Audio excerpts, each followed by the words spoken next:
हरे कपड़े पहने लड़की को मजबूती से आगे बढ़ते देख प्रशिक्षण क्षेत्र शांत हो गया और उसकी आकृति पर तेज निगाहें केंद्रित हो गई। ऊंचे मंच से सभी उच्च श्रेणी के कबीले के सदस्यों ने अपनी बकबक बंद कर दी और उन्होंने भी जियाओ कबीले के मोती पर ध्यान केंद्रित किया।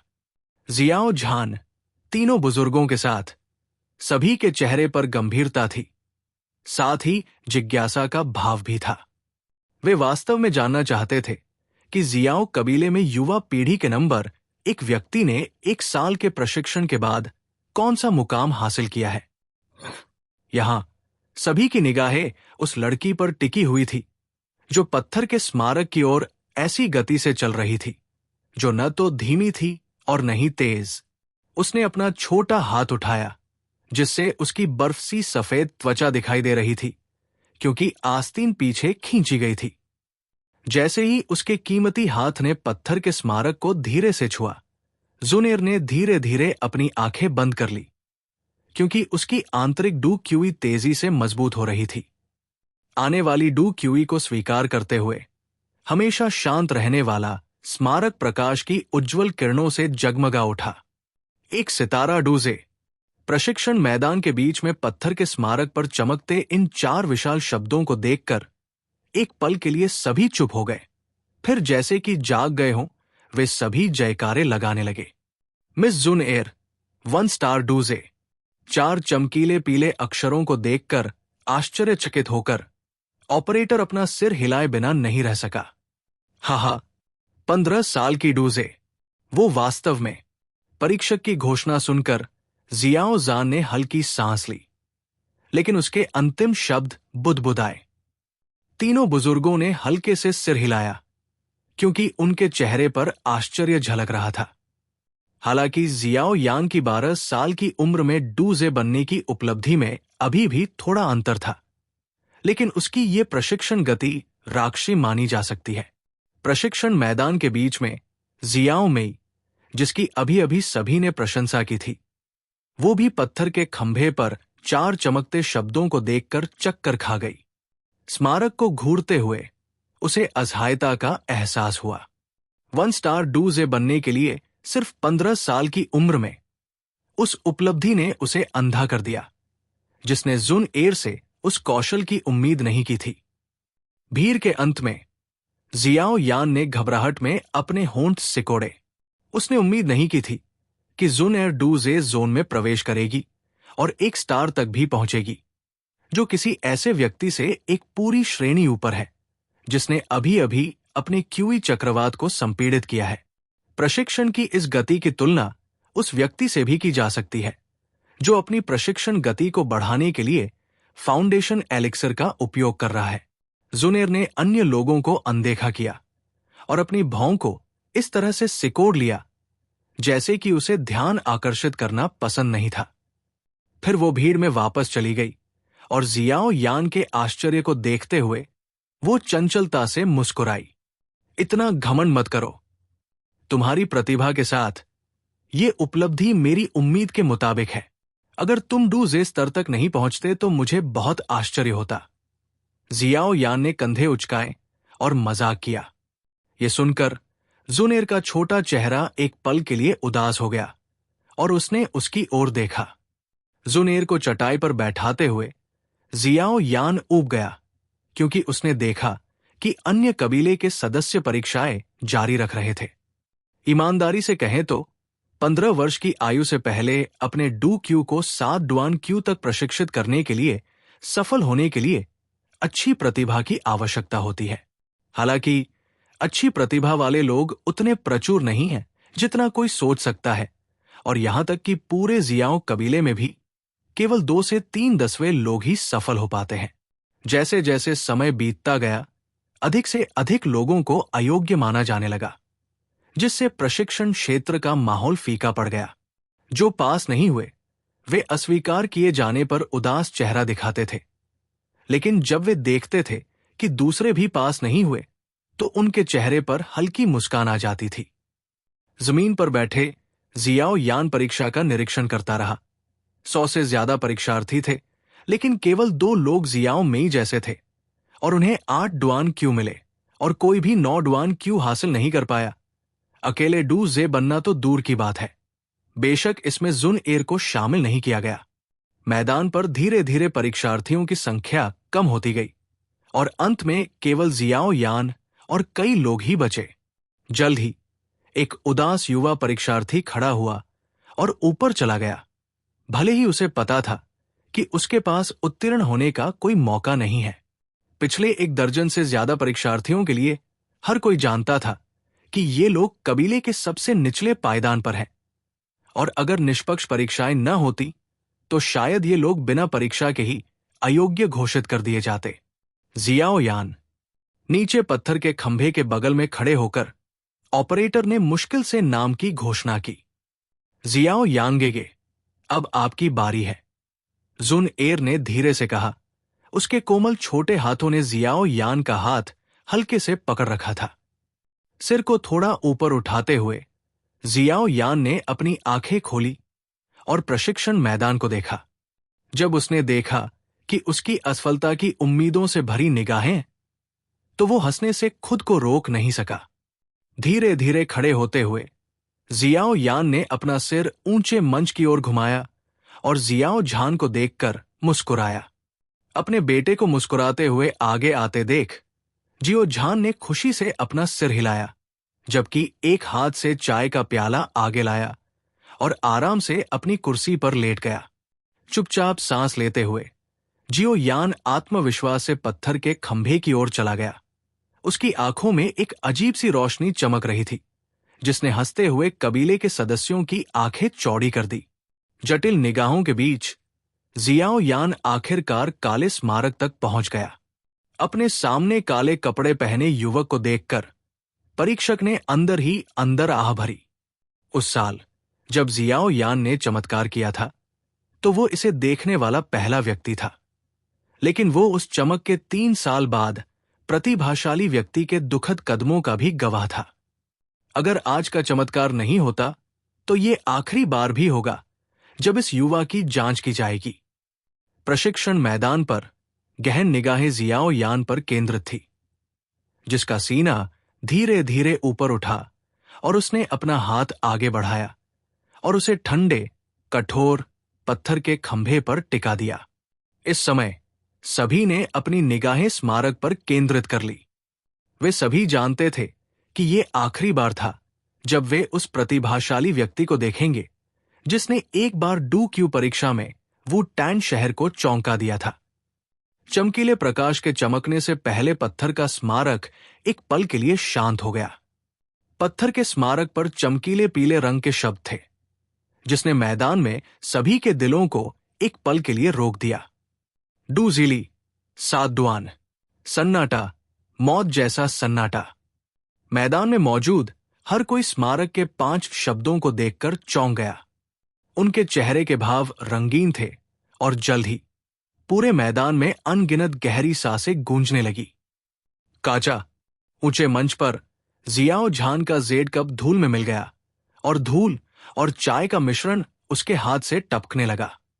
7 डुआन, यान एर, तुमने सच में ये कर दिखाया। जियाओ झान की आंखें नम हो गई जब उसने काले स्मारक के नीचे युवक को देखा। वो जानता था कि 7 डुआन क्यू तक पहुंचने के लिए जियाओ यान ने अविश्वसनीय प्रयास किया होगा। जियाओ झान के बगल में बैठे 3 बुजुर्गों के चेहरे पर अविश्वास भरा हुआ था। सिर्फ 1 साल पहले 3 डुआन क्यू से 7 डुआन तक जाना, ये गति असंभव है। कबीले के नेता का फाउंडेशन अमृत, बहुत बढ़िया है। दूसरे बुजुर्ग ने सूखी सांस ली और अपने सदमे को अपने अभी तक समाप्त न हुए ताने के साथ मिलाकर एक हास्यास्पद अभिव्यक्ति की। जियाओ झान ने अपनी उत्तेजना को छिपाए बिना कहा, दूसरे बुजुर्ग, क्या आप वास्तव में मानते हैं कि दूसरे स्तर के फाउंडेशन अमृत का इतना मजबूत प्रभाव होता है? दूसरे बुजुर्ग ने अपना सिर हिलाने से पहले कुछ देर रुककर कहा। वो कोई बेवकूफ नहीं था और जानता था कि भले ही फाउंडेशन अमृत किसी की प्रशिक्षण गति को बढ़ा सकता है, लेकिन 1 साल के भीतर 4 डुआन क्यूई को बढ़ाना शारीरिक रूप से असंभव था। काले स्मारक के बगल में ऑपरेटर ने स्मारक पर लिखे शब्दों को खाली आंखों से देखा, क्योंकि उसका भावशून्य चेहरा अब सदमे से भरा हुआ था। जियाओ यान, डू जी क्यूई, 7 डुआन, उच्च स्तर। अपने सदमे को शांत करने के लिए एक गहरी सांस लेते हुए ऑपरेटर ने अपनी आवाज को शांत रखने की बहुत कोशिश की, लेकिन फिर भी कुछ कंपन सुनाई दे रही थी। ऑपरेटर की घोषणा सुनकर पहले से शांत क्षेत्र में मौत की तरह सन्नाटा छा गया था। किसी ने भी अपने कपड़े नहीं हिलाए या बेचैनी नहीं दिखाई। भीड़ में जियाओ मेई ने अपना लाल मुंह ढक लिया, क्योंकि उसका चेहरा अविश्वसनीय सदमे के एक पल में जम गया था।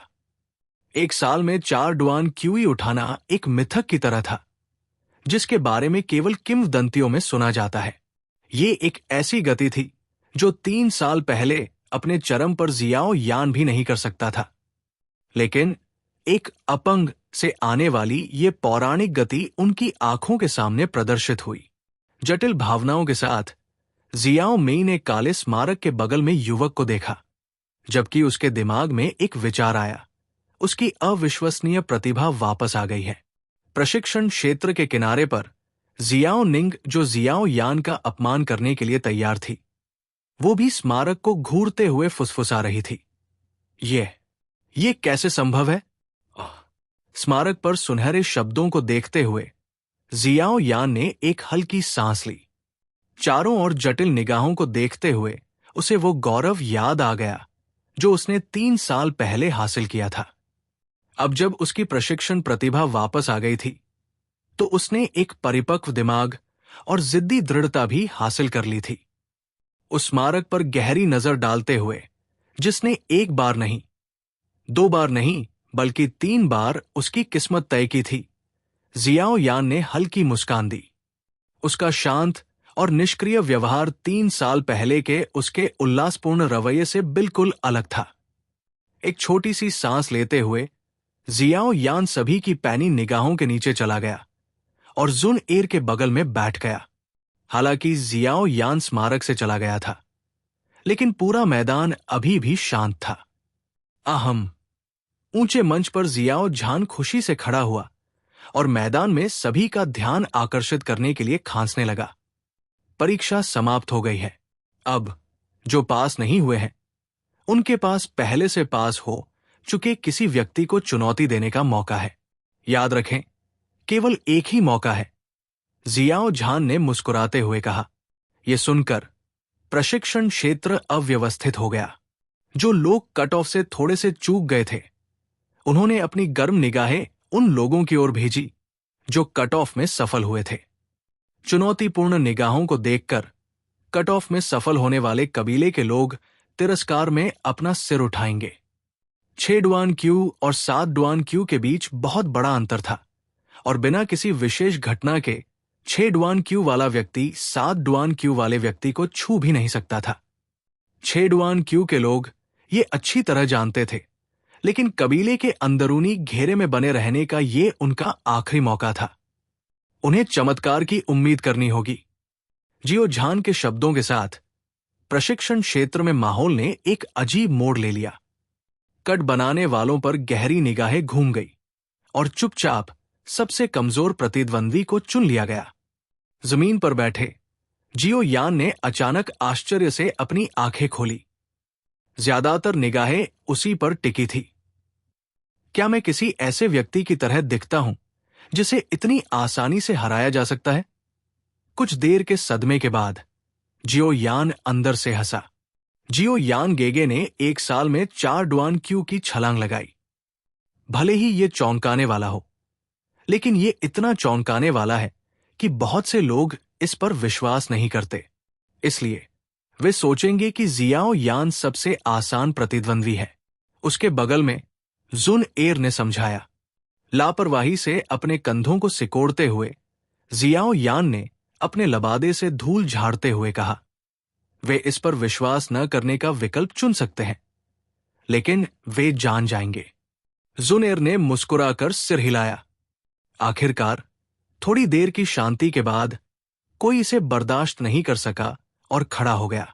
एक अच्छी तरह से बना हुआ युवक सभी की निगाहों के सामने जल्दी से जियाओ यान के सामने चला गया और जोर से बोला, जियाओ यान बियाओडी, कृपया। हालांकि वो युवक सम्मानपूर्ण था, लेकिन उसके सामने बैठा जियाओ यान उसकी आंखों में अविश्वास के भाव देख सकता था। इसके अलावा उसके चेहरे पर अहंकारी तिरस्कार झलक रहा था। ऐसा लग रहा था कि वो जियाओ यान के पुराने नाम अपंग से अभी तक उबर नहीं पाया है।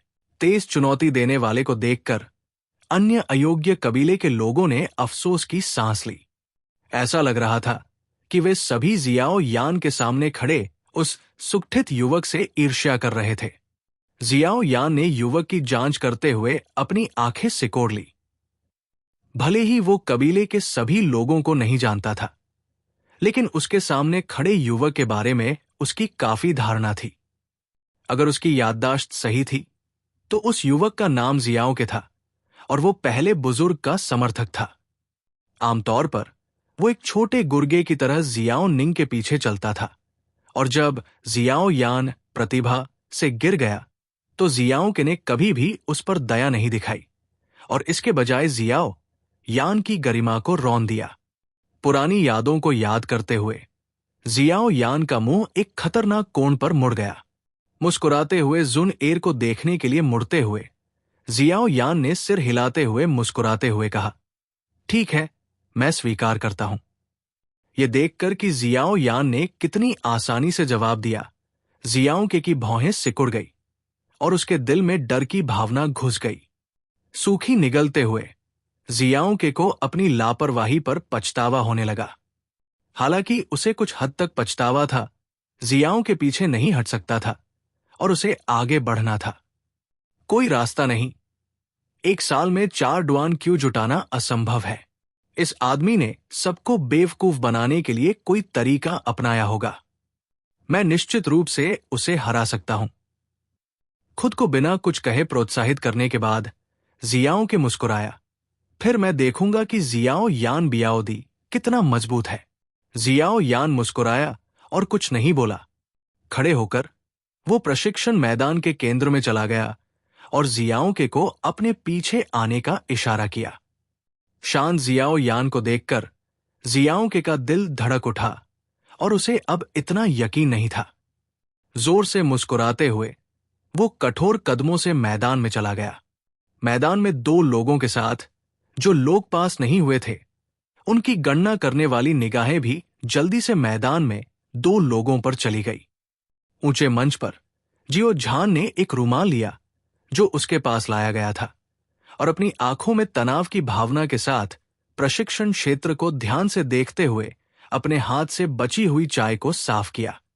सच कहूं तो न केवल युवा पीढ़ी को जियो यान की उपलब्धियों पर संदेह था, बल्कि खुद जियो झान भी इस पर पूरी तरह से विश्वास नहीं कर पा रहा था। ऐसा जियो यान पर उसके भरोसे की कमी के कारण नहीं था, बल्कि इसलिए था क्योंकि सिर्फ 1 साल में 4 डुआन क्यों जुटाना कितना असंभव काम था। ये अमानवीय था। यहां तक कि 4 साल पहले जियो यान भी इसे हासिल करने की उम्मीद नहीं कर सकता था।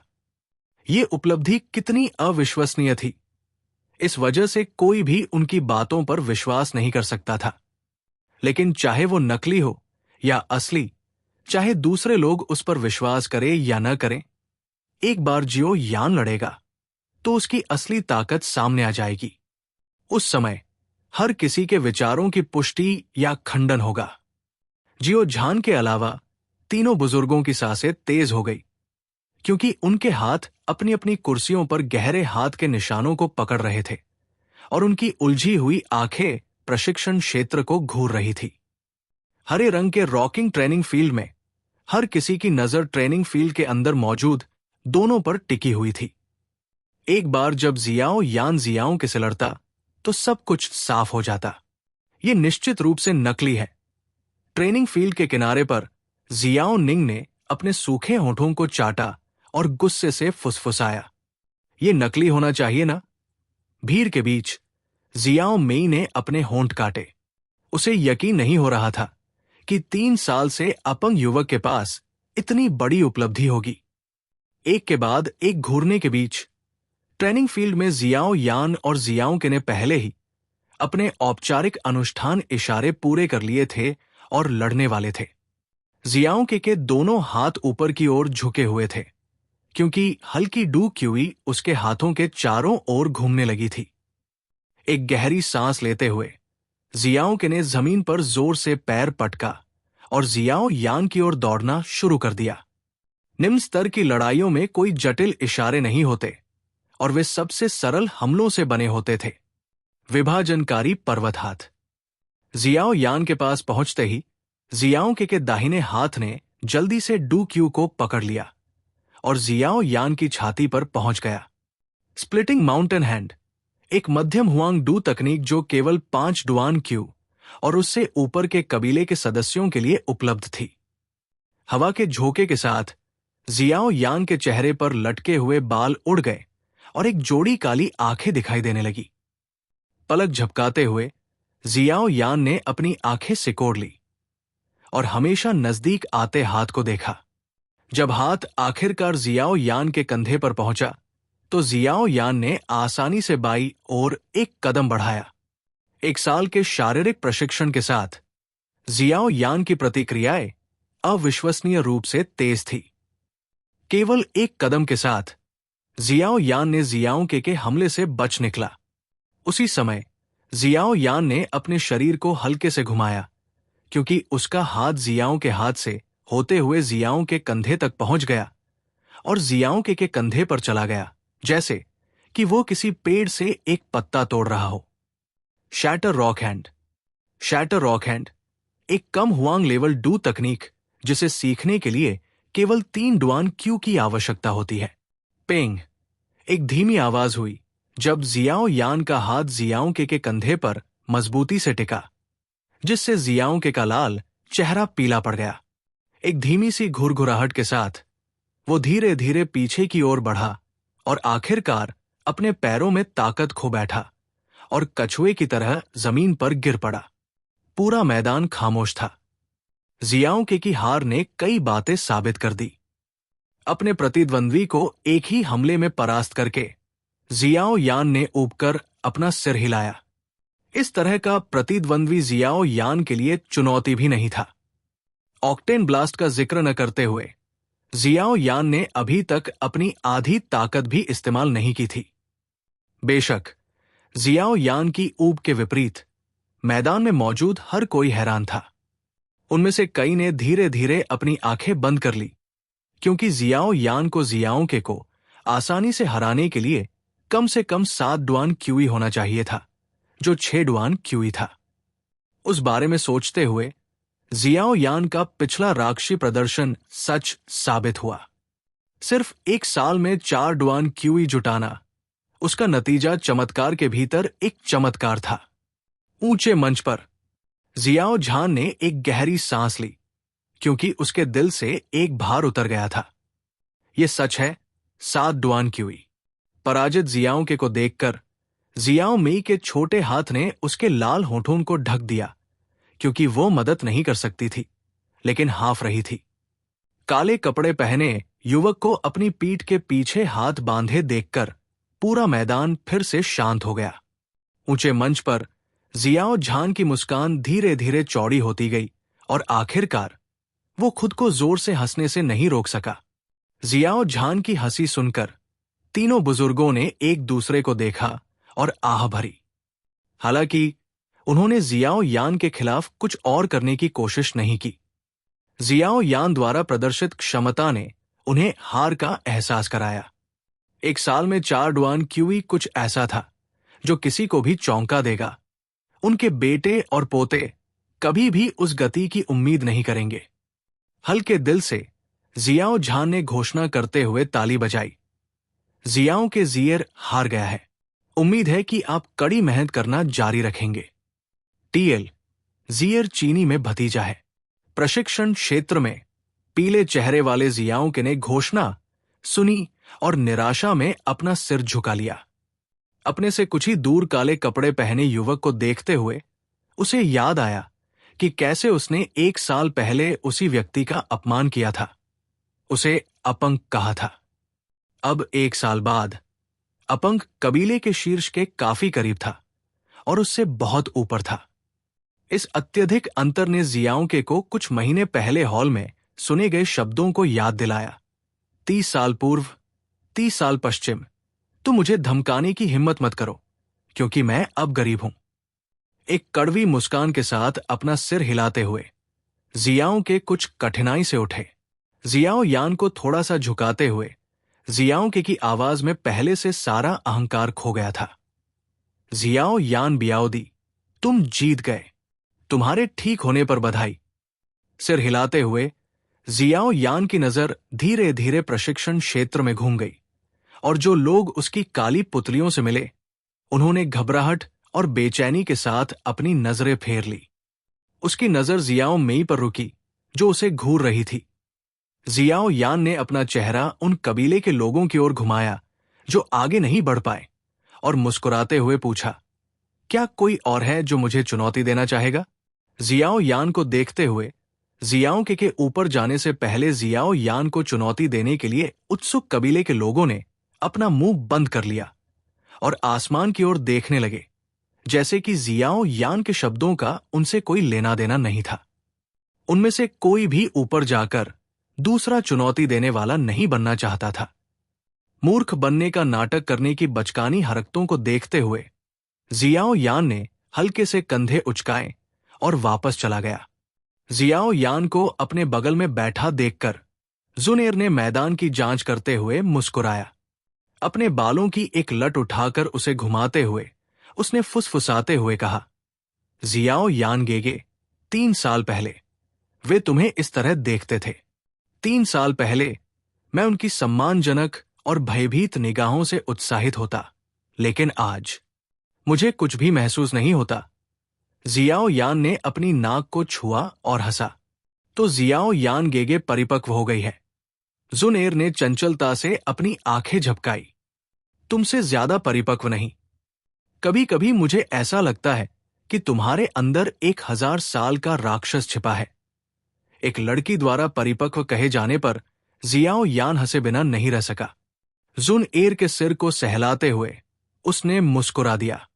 ये सुनकर जुनेर ने जियाओ यान को एक बुरी नजर से देखा और उसके नाजुक चेहरे पर फटकार का भाव दिखाई दिया। कोई भी लड़की कितनी भी लापरवाह क्यों न हो, उसे कभी भी बूढ़ी राक्षस कहलाना पसंद नहीं होता। जुनेर की फटकार का भाव इतना सुंदर था कि इसने उसके आसपास के युवकों और यहां तक कि कुछ लड़कियों की निगाहों को भी आकर्षित किया।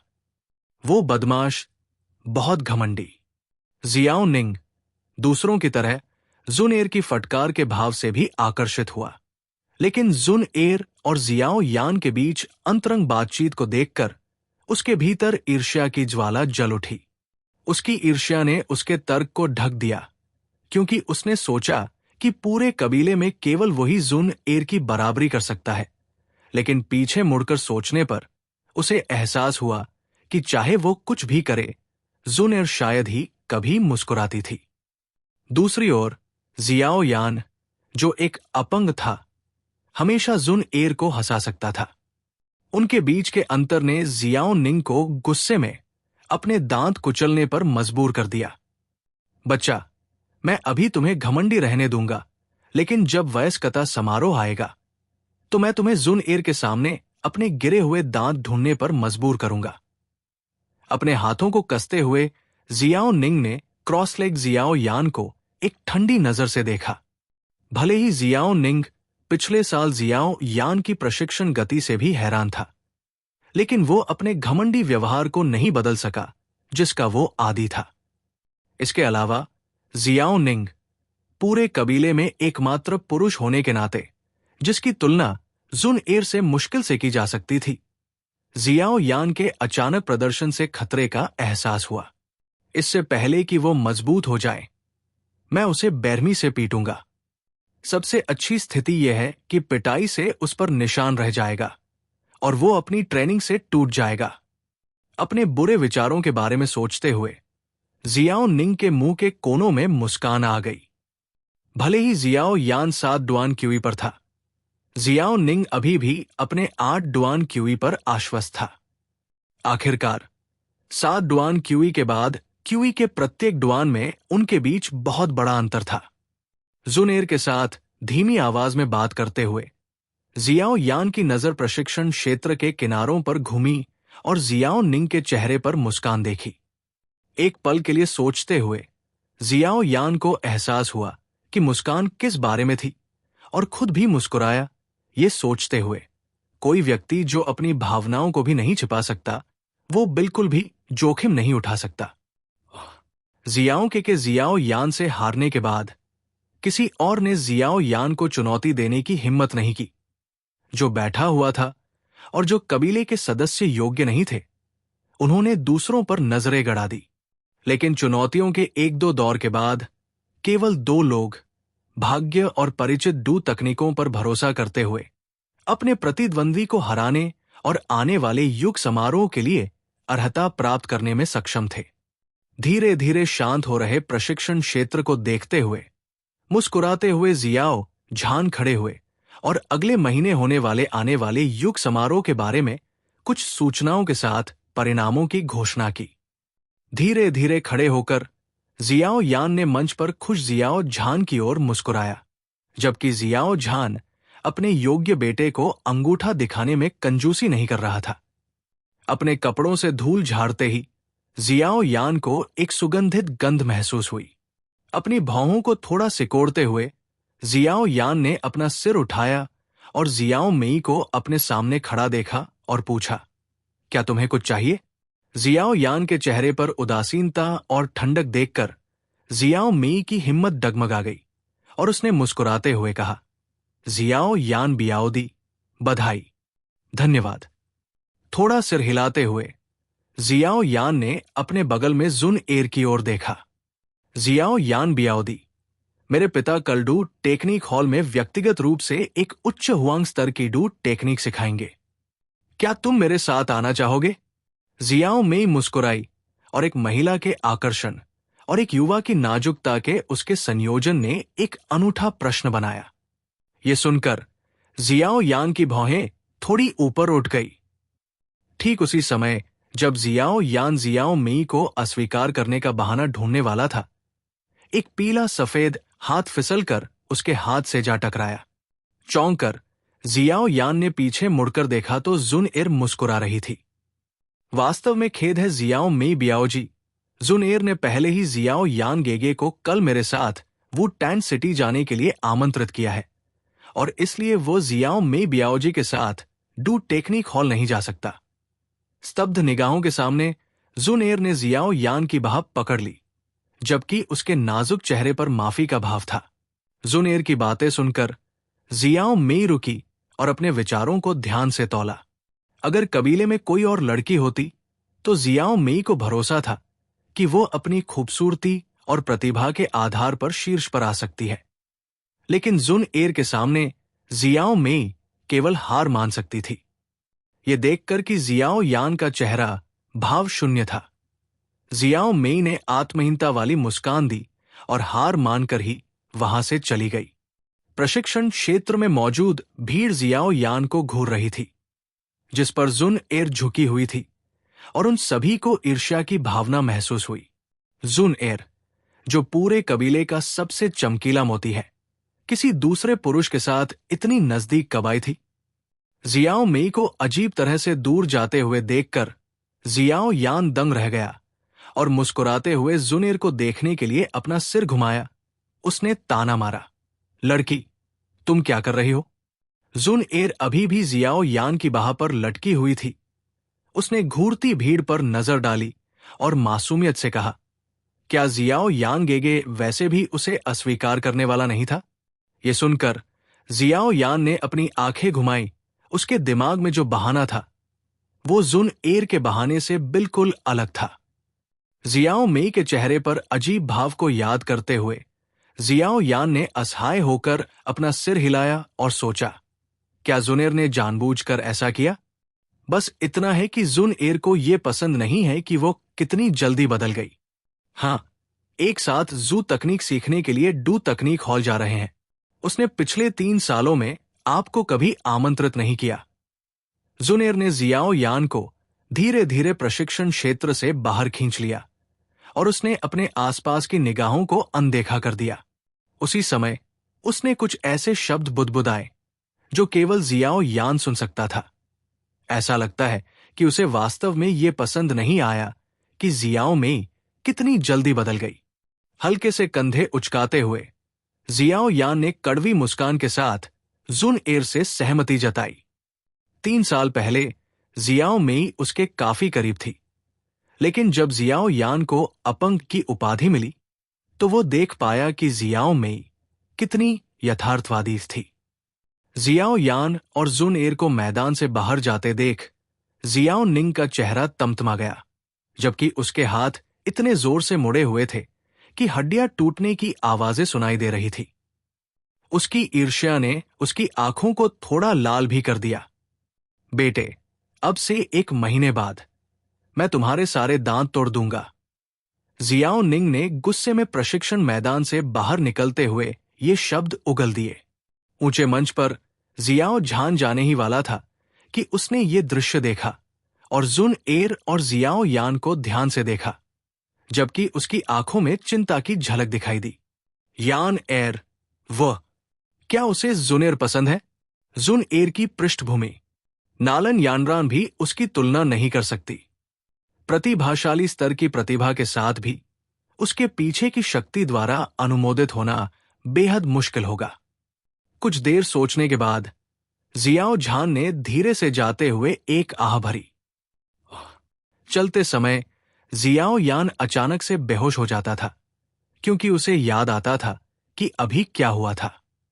एक कोने में मुड़ते हुए जुन एर ने अचानक लाल चेहरे के साथ जियाओ यान की बाह छोड़ दी।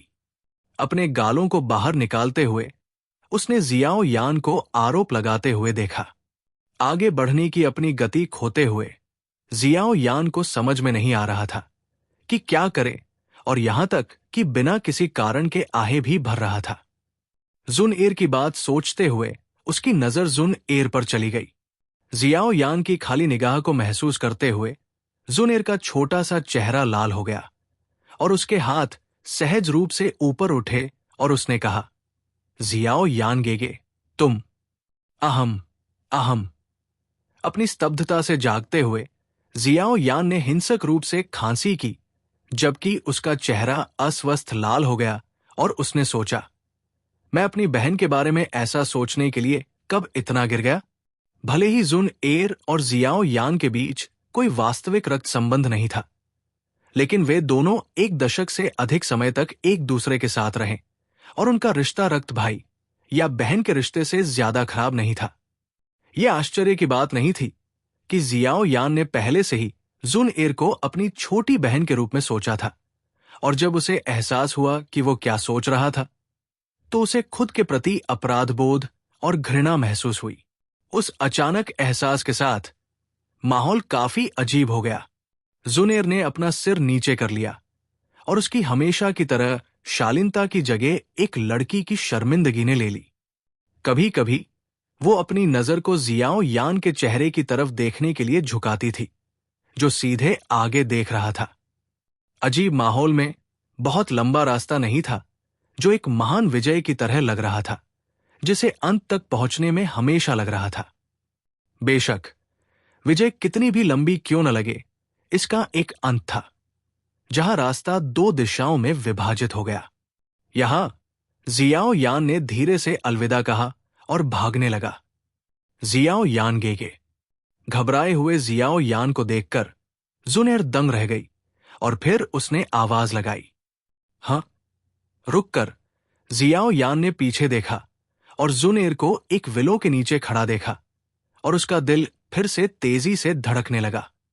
जुन एर ने एक हरे रंग का लबादा पहना हुआ था और एक बैंगनी बेल्ट थी जो हवा में लहरा रही थी।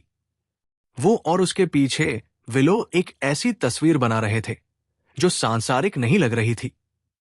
कल क्या तुम जुन एर के साथ चलोगी?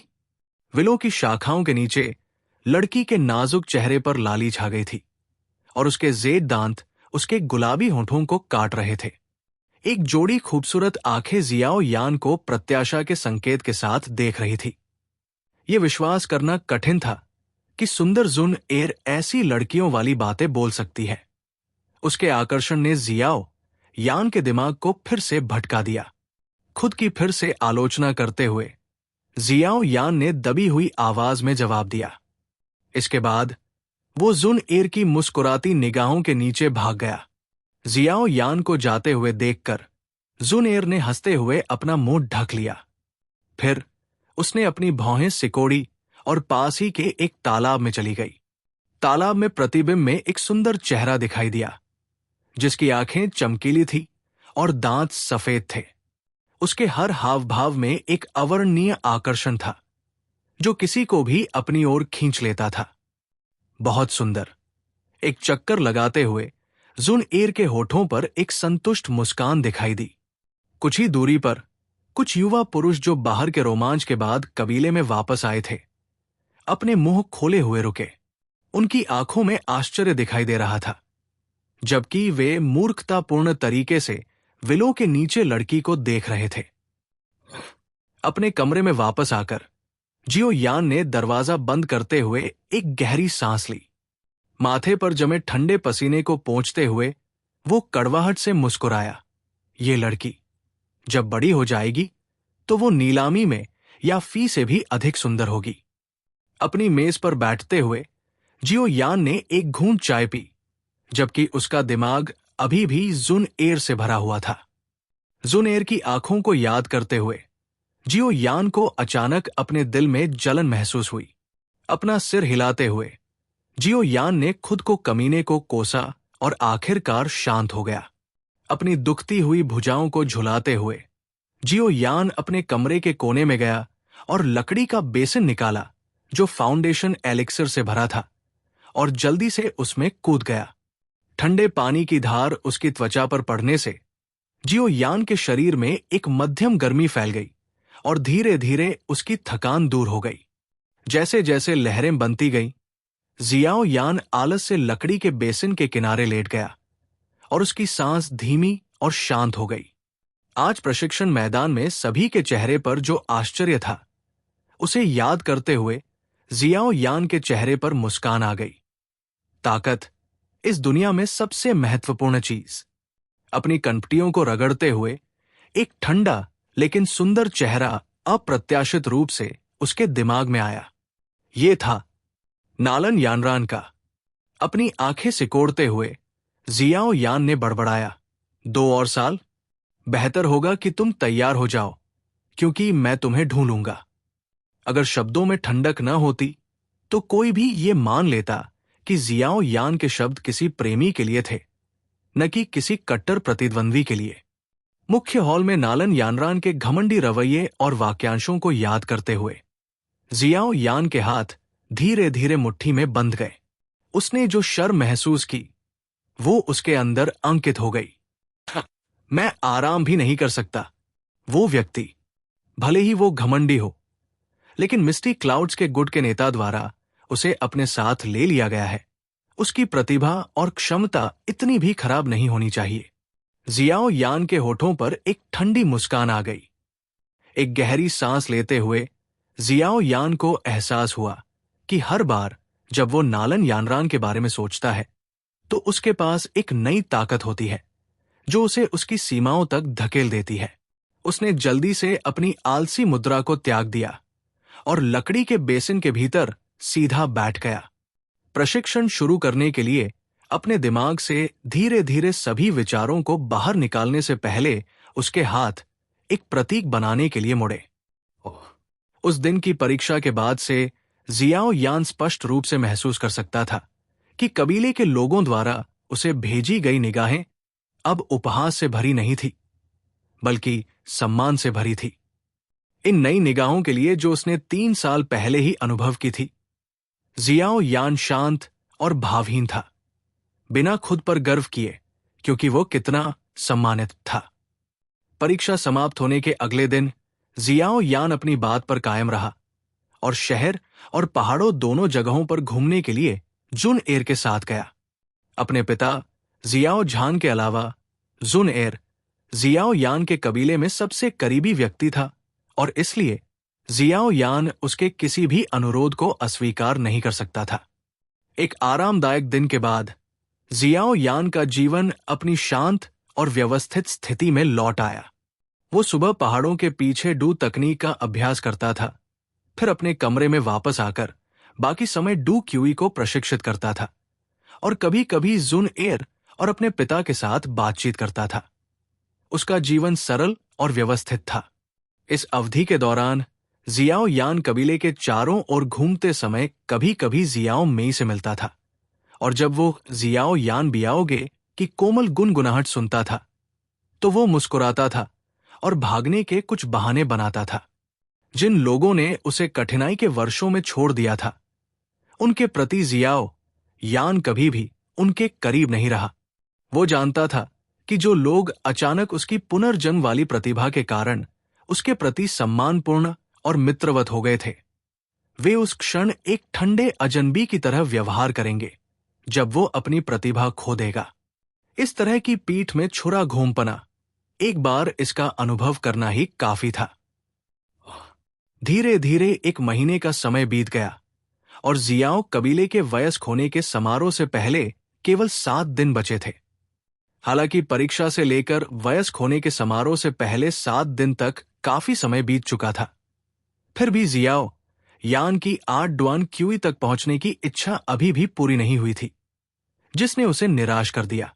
8 डुआन क्यूई के लिए 2 और दिनों तक प्रयास करने के बाद भी जियाओ यान को सफलता नहीं मिली और निराशा के बीच उसने अपने प्रशिक्षण को शिथिल कर दिया ताकि वो आने वाले युग के समारोह के लिए शीर्ष पायदान की स्थिति में हो सके।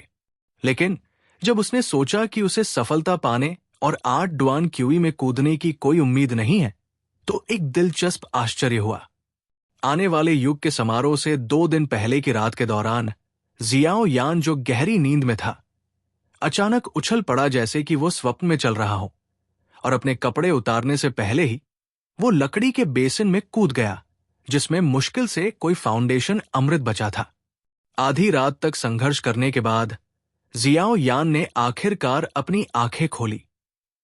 अभी भी नींद में था, और फिर उसने महसूस किया कि जिस शानदार 8 डुआन तक पहुंचने के लिए वो 2 से 3 महीनों से संघर्ष कर रहा था, वो आखिरकार, जबकि वो अभी भी आधी नींद में था, हासिल हो गया था। इस चौंकाने वाली लेकिन हास्यास्पद सफलता की ओर जियाओ यान खुश और आश्चर्यचकित होते हुए केवल ये कह सका, वास्तव में यदि कोई कबीला वर्षों तक समृद्ध होना चाहता है तो सबसे महत्वपूर्ण कारक कबीले की जीवंतता है, और कबीले की जीवंतता कबीले की युवा पीढ़ी है, कबीले का नया खून। केवल नए खून की निरंतर आपूर्ति से ही एक कबीला, एक विशाल मशीन सुचारू रूप से चल सकता है। इसलिए आने वाले युग का समारोह जियाओ कबीले सहित हर कबीले के लिए एक बड़ा दिन है। वू टैन शहर के शीर्ष 3 कबीलों में से एक के रूप में जियाओ कबीले के आने वाले युग समारोह ने शहर के अधिकांश बलों का ध्यान आकर्षित किया, और जो लोग जियाओ कबीले के साथ अच्छे संबंध रखते थे वे समारोह देखने भी आए। जुनेर के साथ एक बड़े ट्रू की छाया में जियाओ यान आराम से बैठा था। जियाओ यान ने प्रशिक्षण क्षेत्र के बीच में विशाल मंच को देखते हुए अपनी आंखें सिकोड़ ली। मंच लकड़ी के बड़े बड़े ब्लॉकों से बना था और आने वाले युग समारोह के लिए विशेष रूप से बनाया गया था। जियाओ यान की नजर खाली लकड़ी के मंच से हटकर उन लोगों पर गई जो जियाओ कबीले का हिस्सा नहीं थे, लेकिन फिर भी वयस्कता समारोह देखने के लिए वहां थे। अनिच्छा से उसने कहा, काफी लोग हैं। जियाओ यान के दुखी चेहरे को देखकर जुनेर, जो जानती थी कि जियाओ यान को शांति पसंद है, हंसी से भर गई।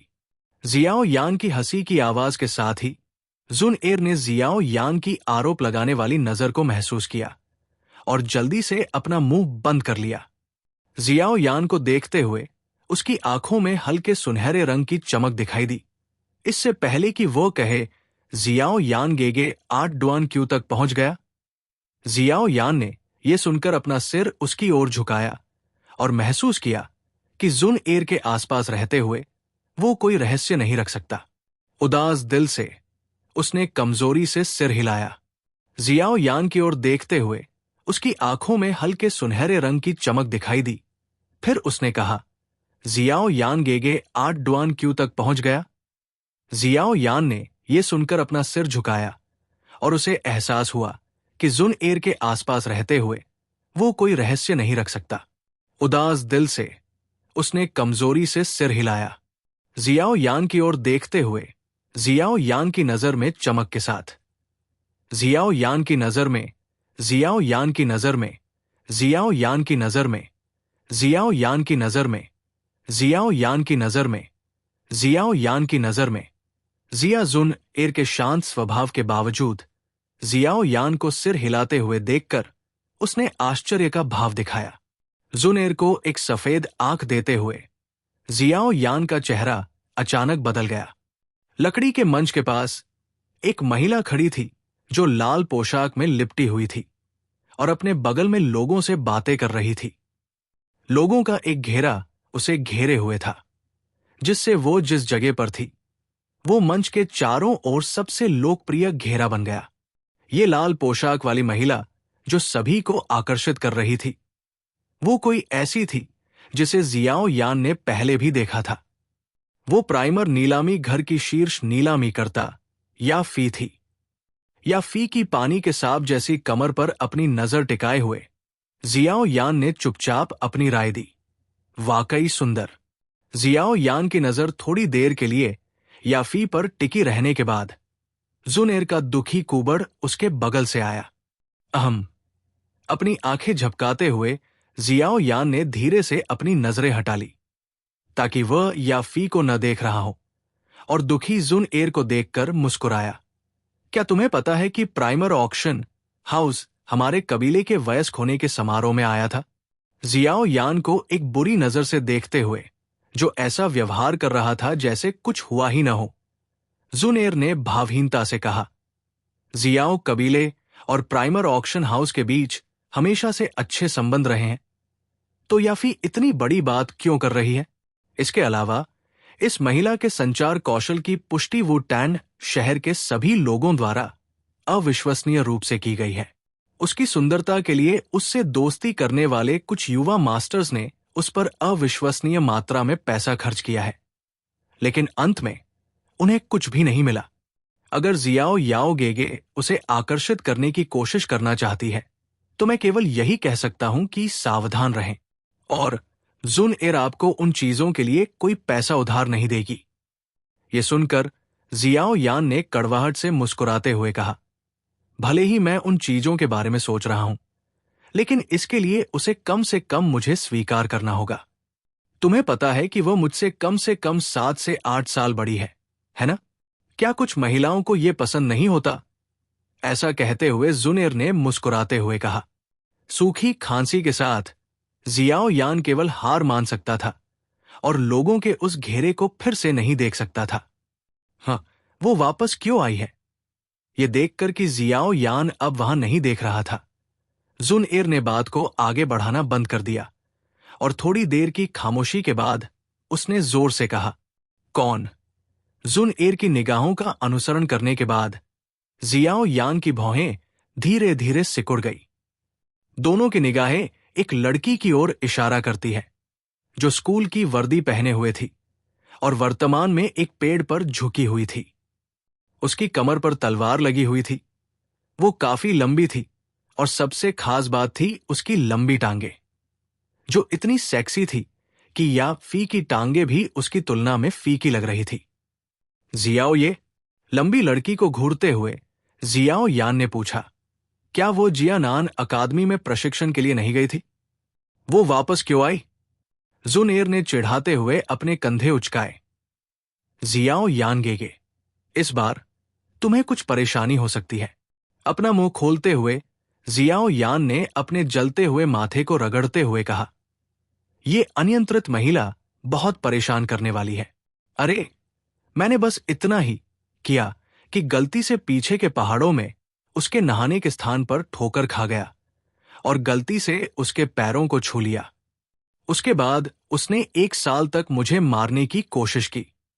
टीएल, मारना मजाक में इस्तेमाल किया जाता है। इसका मतलब इस संदर्भ में गंभीर पिटाई जैसा है।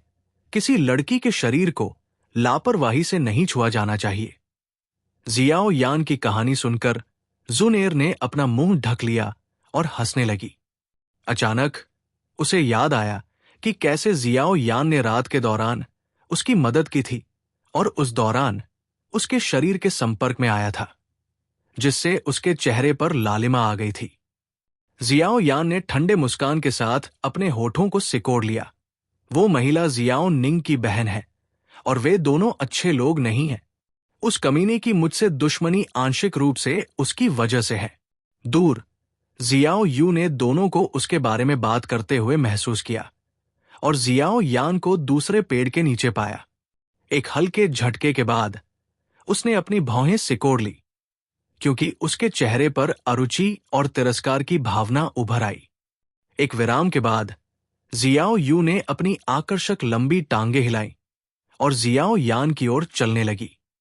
जियाओ यू को आते देख जियाओ यान की भौहें भी सिकोड़ गई, क्योंकि उसने अपनी घृणा और अधीरता दिखाई।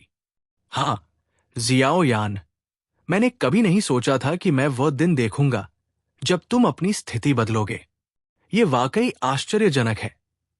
करीब आकर जियाओ यू ने जियाओ यान के मन में उसके प्रति छिपी हुई नापसंदगी देखी और उसका उपहास किया। तुम्हारा कोई काम नहीं। जाहिर है जियाओ यान जियाओ यू से बहुत खुश नहीं था और उसके अश्लील शब्दों ने उसकी सामान्य शांति को खत्म कर दिया था। तुम्हारे शब्द अभी भी पहले की तरह तीखे और परेशान करने वाले हैं। ऐसा लगता है कि 3 साल की दीनता ने तुम्हारी तीक्ष्ण शक्ति को कम नहीं किया है। जियाओ यू ने जियाओ यान को नीचा देखा और एक शिक्षण स्वर में कहा, फिर से यही स्वर। अपने मन में एक परेशान सांस छोड़ते हुए जियाओ यान ने नीचे देखा और इस लड़की को करीब से देखा जिसे उसने लगभग 1 साल से नहीं देखा था। अपनी नजर उसकी टांगों पर ले जाते हुए जियाओ याओ ने अपनी नाक को छूते हुए पूछा, तुम्हारी टांगें अभी भी इतनी लंबी है? मुझे आश्चर्य है कि उस समय के बाद किसी और पुरुष ने उन्हें छुआ होगा या नहीं। ये सुनकर जियाओ यू जो उपहास कर रही थी रुक गई, क्योंकि उसका चेहरा काला पड़ गया। जियाओ यान के शब्दों ने जियाओ यू की कमजोरी पर वार किया और बाद में गुस्से में उसने अपनी कमर पर रखी तलवार पर हाथ रख लिया। एक व्यंग्य के साथ जियाओ यान पीछे की ओर झुकी और आलस से बोली, क्या तुम लड़ना चाहती हो? तो क्या? जियाओ यू ने अपनी तलवार पर अपनी पकड़ मजबूत की और उसे बाहर निकालने और जियाओ यान को उससे काटने के अपने आवेग को रोकने की पूरी कोशिश की। व्यंग्य के साथ उसने ताना मारा, भले ही तुम्हारी प्रतिभा वापस आ गई हो, लेकिन इससे क्या फर्क पड़ता है? 3 साल पहले मैं जियाओ यू तुम्हें अपनी जान बचाने के लिए भागने पर मजबूर कर सकती थी और 3 साल बाद मैं अभी भी ऐसा कर सकती हूं। जियाओ यान की भौहें ऊपर उठ गई जब उसने जियाओ यू की हल्के बैंगनी रंग की स्कूल यूनिफॉर्म की ओर देखा, जहां उसकी छाती पर 3 सोने के सितारे थे। ये सितारे जियाओ यू की ताकत, एक 3 सितारा डूजे का प्रतिनिधित्व करते थे। ऐसा लगता है कि अकादमी में उसका साल बर्बाद नहीं हुआ। तुम्हारी गंदी आंखें कहां देख रही हैं? जियो यान को घूरते हुए देखकर जियो यू का पहले से ही काला चेहरा और भी काला हो गया। क्या तुम ऐसा इसलिए नहीं पहन रहे हो ताकि लोग तुम्हें नोटिस करें? जियो यान ने अपनी नाक को छुआ। उसके शब्द जो लापरवाही से कहे गए थे जियो यू को गुस्से में उछलने पर मजबूर कर दिया। कमीने, अपने दांत पीसते हुए जियो यू जो पहले से ही अपनी सीमा पर थी ने आखिरकार क्लैंग के साथ अपनी तलवार निकाली। जियो यान की ओर अपनी तलवार तानते हुए उसने कहा, क्या तुम सच में सोचते हो कि मैं तुम्हारी जीभ काटने से डरती हूं? अपने सामने चमकती हुई स्टील की तलवार को घूरते हुए जियो यान ने पलक तक नहीं झपकाई जब उसने कहा, तुम कोशिश क्यों नहीं करते? बात करते समय जियो यान का दाहिना हाथ थोड़ा मुड़ा और धीरे धीरे एक स्पंदनशील भंवर बन गया। 3 जुआन लेवल डू तकनीकों के साथ जियो यान 3 स्टार डू जे से बहुत डरता नहीं था। उन दोनों को जो मारपीट करने वाले थे, किनारे पर खड़ी जुन एर ने असहाय होकर अपना सिर हिलाया। जैसे ही उसने दूर तक देखा, उसने उन्हें सचेत करते हुए मुस्कुराया। जियाओ शूशू और वे आ रहे हैं। जुनेर के शब्दों को सुनकर जियाओ यू की भौहें तंग गई और उसने अपना सिर घुमाया और देखा कि जियाओ झान बदसूरत चेहरे के साथ जल्दी से आ रहा है। तुम्हारा सौभाग्य ज्यादा दिन तक नहीं रहेगा। ठंडी हंफ के बाद जियाओ यू ने अपनी तलवार म्यान में वापस रखी और घूम गई। अपने लंबे पैरों के साथ आगे बढ़ते हुए जियाओ यू ने जुन एर के सामने रुकते हुए कहा, जुन एर बियाओ मई, आपकी प्रतिभा और सुंदरता दोनों ही बेहतरीन है, लेकिन आपको कुछ लोगों से दूर रहना चाहिए, नहीं तो आप कुछ बुरी आदतों से दागदार हो सकते हैं। तब पछतावे के लिए बहुत देर हो जाएगी। जियाओ यू की टिप की ओर जुन एर ने मुस्कुराते हुए कहा, जियाओ यू बियाओ जी की याद दिलाने के लिए धन्यवाद, लेकिन जुन एर को लगता है कि जियाओ यान गेगे महान है। जुन एर के सार्थक शब्दों को सुनकर जियाओ यू के चेहरे के रंग बदल गए। जैसे ही उसने मुस्कुराते हुए जुन एर को देखा, अंत में जियाओ यू ने गहराई से कहा, एक बार जब आप कबीले से बाहर निकलेंगे तो आपको पता चलेगा कि दुनिया कितनी बड़ी है। ऐसे अनगिनत लोग हैं जो उससे कहीं ज्यादा प्रतिभाशाली है। अगर आपको कोई ऐसा व्यक्ति मिले जो आपका दिल धड़का दे तो। जियाओ यू बियाओ जी, आप बहुत ज्यादा सोच रहे हैं। जुनेर को विश्वास नहीं है कि ऐसा कुछ होगा। जुनेर के लाल होंठ सिकुड़ गए जब उसने जियाओ यू को बीच में रोका। जुनेर द्वारा बीच में रोके जाने के बाद जियाओ यू शर्मिंदा हो गई, इसलिए वो जियाओ यान को एक आखिरी बार बुरी नजर से देखने के बाद चली गई। जियाओ यू को गुस्से से जाते हुए देखकर जियाओ यान ने धीरे से सांस छोड़ी और घृणा से भरा उसका चेहरा फिर से अपने सामान्य शांत चेहरे पर आ गया। आह भरते हुए उसने कहा, मुझे वो वाकई पसंद नहीं है।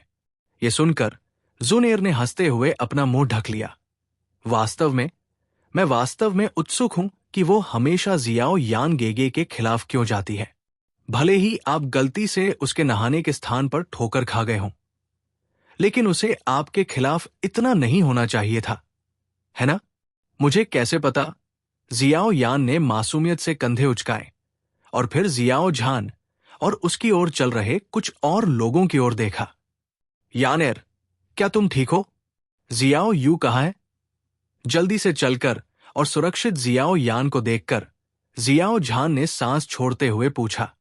थोड़ा कंधे उचकाते हुए जियाओ यान हंसा, मैं ठीक हूं। उस महिला के सिर में बस खून चढ़ गया था। तुम्हें उससे थोड़ा दूर रहना चाहिए। उस लड़की का स्वभाव बहुत खराब है और अब वो 3 स्टार डूझे है। अगर तुम लोग लड़ते हो तो तुम हार जाओगे। इसके अलावा वो पहले बड़े की पोती है, इसलिए अगर तुम लोग लड़ते हो तो मैं उसे दंडित करने की अच्छी स्थिति में नहीं हूं। जियो झान ने असहाय होकर कहा। जियो यान ने बिना कोई जवाब दिए मुस्कुराते हुए अपनी नाक को छुआ। यहां यान एर ये प्राइमर ऑक्शन हाउस की शीर्ष नीलामी करता है या फी को याद करती है। पिछली बार का फाउंडेशन अमृत उसके माध्यम से लाया गया था। जियो झान ने लाल कपड़े पहने महिला को दिखाने के लिए एक तरफ हट गया, जबकि उसने उसका परिचय दिया। जियो यान ने उस खूबसूरत महिला को देखा जिसने अपने कार्यों से परिपक्वता दिखाई और एक शर्मीली मुस्कान दिखाई जो उसकी उम्र के लिए उपयुक्त थी। हाय या फीजी। टीएल जी का मतलब बहन है। अनौपचारिक रूप से किसी महिला का मतलब एक से थोड़ी बड़ी उम्र में हो सकता है। अपनी आकर्षक आंखों से जियो यान पर टिकी हुई या फी के खूबसूरत चेहरे पर उसके संबोधन के कारण मुस्कान दिखाई दी। अपने लाल होठों को हिलाते हुए या फी ने मुस्कुराते हुए पूछा, मैंने सुना है कि युवा मास्टर जियो यान ने सिर्फ 1 साल में 4 डुआन क्यूई जुटाए हैं। हे, वू टैन सिटी में प्रशिक्षण की गति बहुत बड़ी खबर बन गई है, लेकिन क्या यह सच है? जियाओ यान ने अपना सिर झुकाया और शर्मीले अंदाज में कहा, यह पिता द्वारा फाउंडेशन एलिक्सिर की खरीद का नतीजा है। जियाओ यान की अप्रत्यक्ष स्वीकारोक्ति सुनकर या फी के शांत स्वभाव के बावजूद वो खुद को रोक नहीं पाई और चौंक गई। उसकी आंखों में जिज्ञासा और दिलचस्पी चमक उठी जब उसने सोचा, सिर्फ 1 साल में 4 डुआन क्यों? वो प्रशिक्षण गति भयावह है। जहां तक उस फाउंडेशन एलिक्सर की बात है, मैंने व्यक्तिगत रूप से इसकी जांच की थी और स्वाभाविक रूप से इसके प्रभावों को जानता हूं। ये किसी की प्रशिक्षण गति में थोड़ी मदद कर सकता है, लेकिन सिर्फ इस पर निर्भर रहकर 4 डुआन क्यों बढ़ाना? असंभव। ये देखकर कि दोनों का एक बुनियादी परिचय हो चुका है। जियाओ झान ने आसमान की ओर देखा और जियाओ यान के कंधे को थपथपाया। मुस्कुराते हुए उसने कहा, ठीक है, आने वाली उम्र का समारोह शुरू होने वाला है और मैंने कुछ चीजें तैयार की है। बाद में मुझे निराश मत करना। जियाओ यान ने मुस्कुराते हुए सिर हिलाया। जियाओ झान का पीछा करते हुए या फी ने जियाओ यान पर एक नजर डाली और फिर पलट गई। नीलामी घर में 2 साल काम करने के बाद वो छोटी से छोटी बात भी समझ सकती थी, और जब उसने उस युवक की आंखों में देखा तो उसे एहसास हुआ कि भले ही उसके सामने वाला युवक शर्मीला लग रहा था, लेकिन उसकी काली आंखों में कोई भावना नहीं थी। वो शांत था, एकांत झील की तरह। इतनी कम उम्र में अपनी भावनाओं को नियंत्रित करने में सक्षम होना, ये बदमाश आसान नहीं है।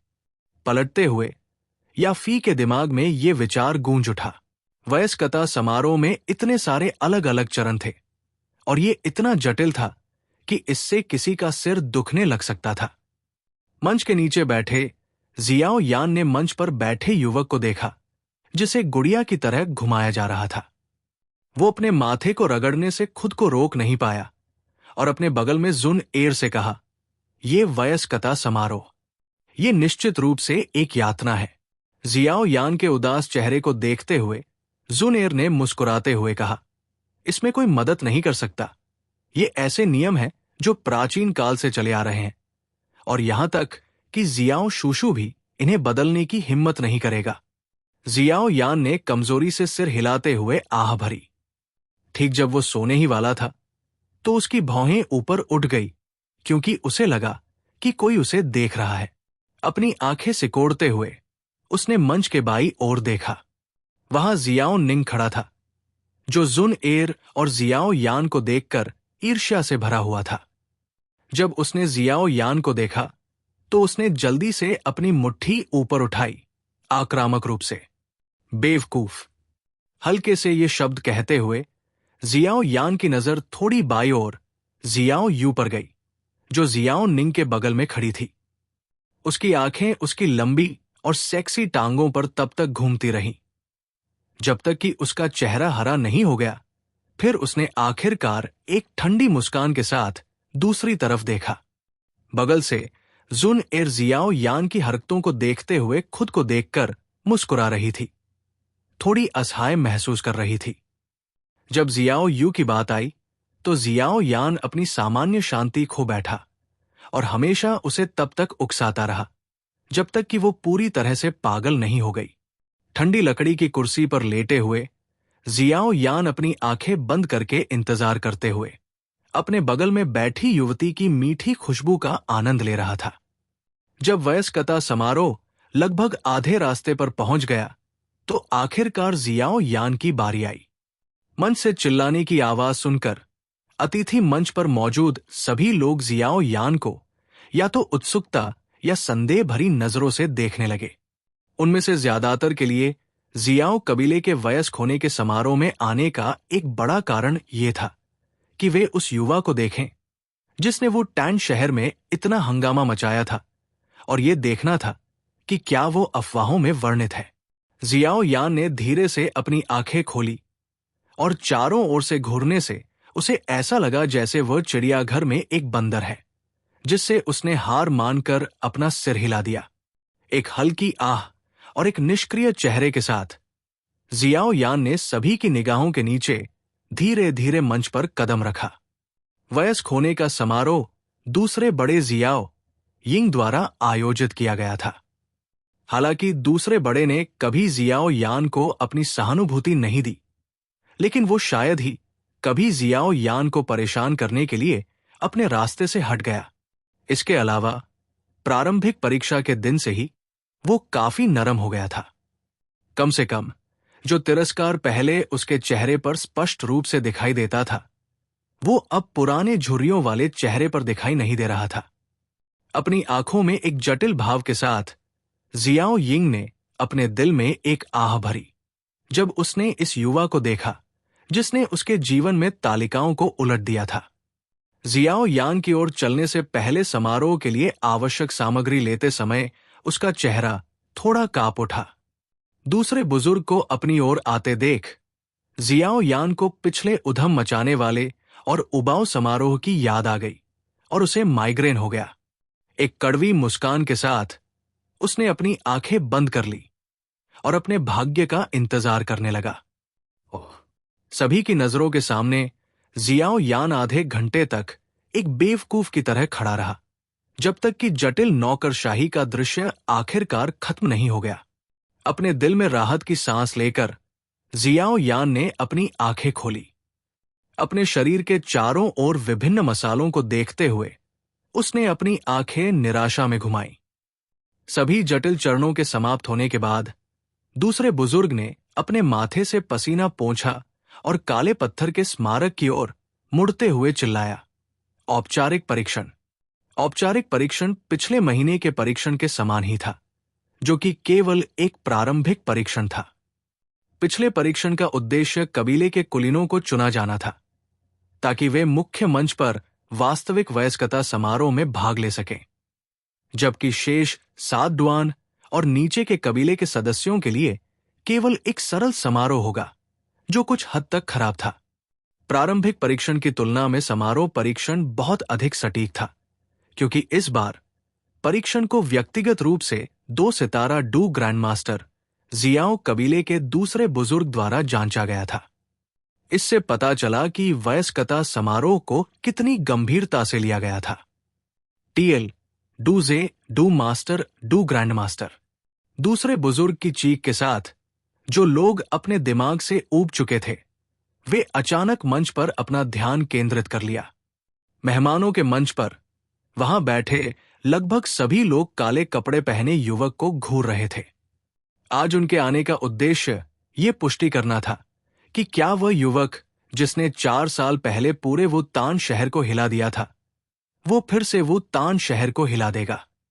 अपने आसपास की जलती हुई निगाहों को अनदेखा करते हुए जियो यान शांत भाव से काले स्मारक की ओर चला गया।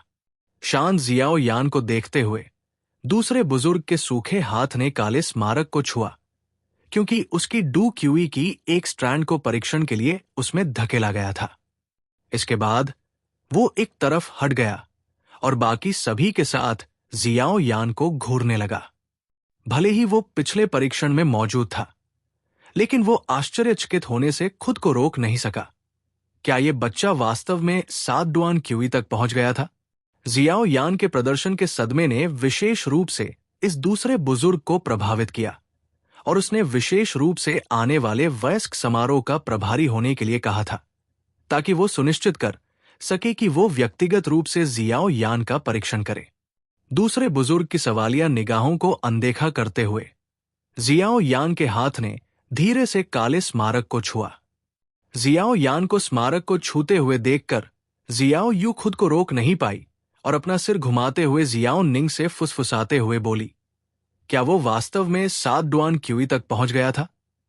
चूंकि जियाओ यू 2 दिन पहले ही अकादमी से छुट्टी मांगकर घर आई थी, इसलिए वो जियाओ यान की प्रारंभिक जांच देखने के लिए वहां नहीं थी और इसलिए उसे अभी भी उसकी उपलब्धियों पर संदेह था।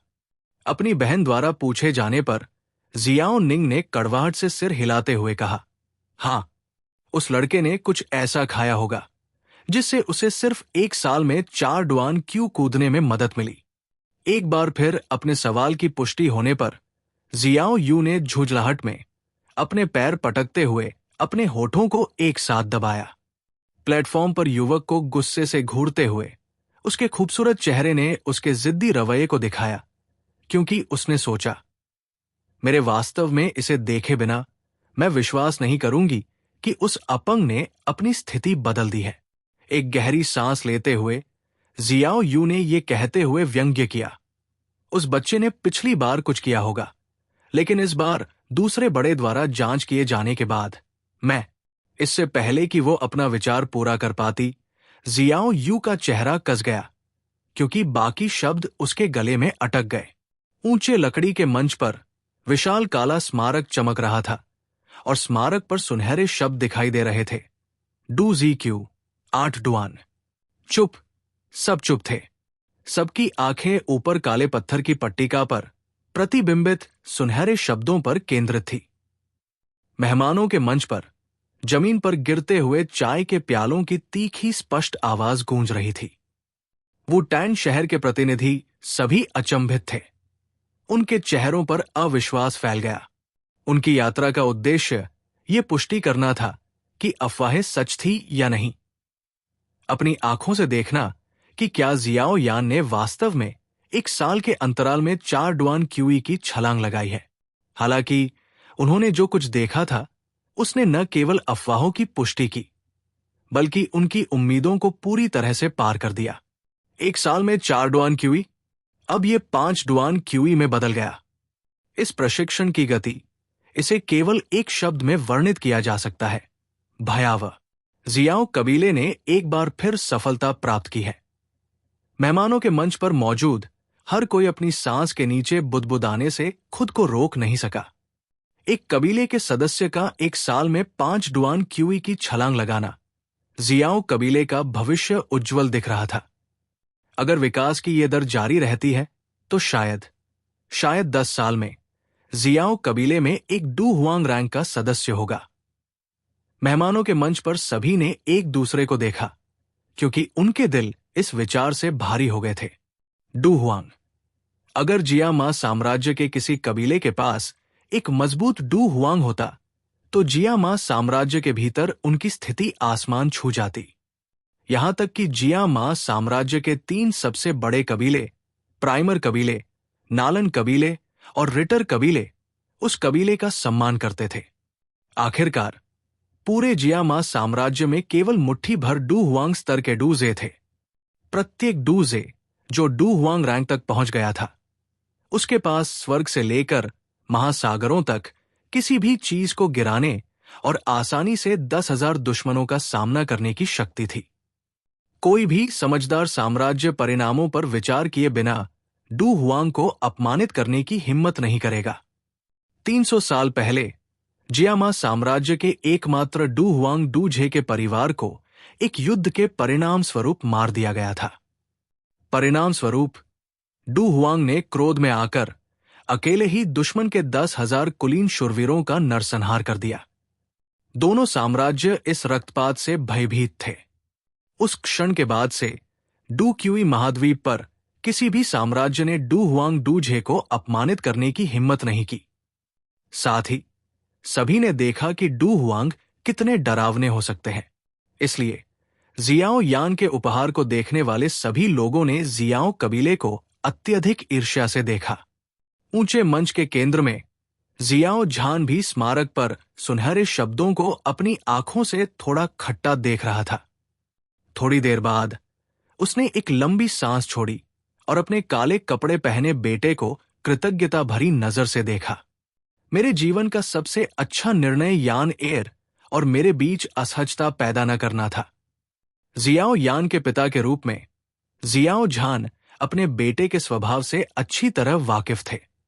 उन्हें अभी भी साफ तौर पर याद है कि जियाओ यान के बचपन में, उसके जन्म के कुछ समय बाद, उसका बेटा उनके प्रति कितना उदासीन था।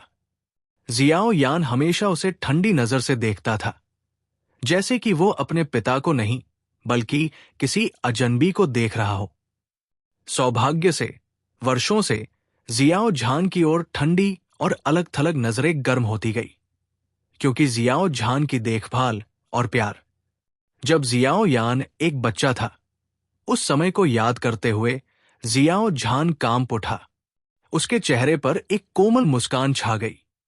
जियाओ कबीले के नेता, युवा मास्टर जियाओ यान की प्रतिभा वास्तव में मन को उड़ाने वाली है। इस बार जियाओ कबीले के पास निश्चित रूप से एक आश्चर्यजनक रूप से भयानक डूजे होगा।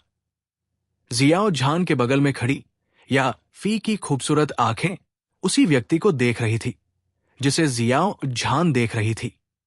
जब वो अपने विचार कह रही थी, तब भी उसका चेहरा उत्साह से थोड़ा लाल था। जियाओ झान जोर से हंसा। उसके चेहरे पर गर्व और उत्साह साफ दिखाई दे रहा था।